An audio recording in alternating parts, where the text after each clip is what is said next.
The Fox and the Crow. One day, when the fox was walking out, the fox saw a crow. The crow scooped down and picked up a piece of cheese in its beak. The crow then flapped its wings and flew up into the branch in a nearby tree.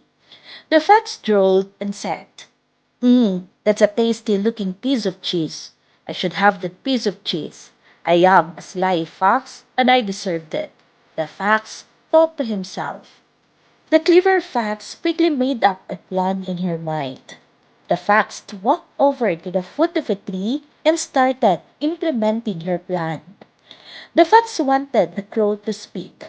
Naturally, the crow was taught never to speak with her mouth full. So, she didn't greet the fox when he arrives to sit under the tree. The fox asked the crow, "How are you today? You are looking mighty fine. Is there something different about you? Your feathers look so glossy and black, and your eyes are sparkling like diamonds. And finally, you are looking so beautiful." The crow, however, didn't answer, her mouth full of cheese. The fox again said, "If you can sing as good as you look, then I will have to call you the queen of all the birds." Flattered by all the compliments from the fox, wanting to be called the queen of all birds, the crow lifted her head and began to sing. At that moment, she opened her mouth. The cheese fell down into the waiting mouth of the fox below.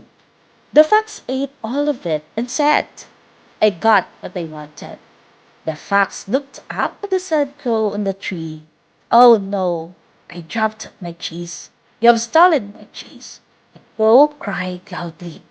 The fox replied, "Not at all. It was a trap that I created, vain crow. Put your head up in the trees.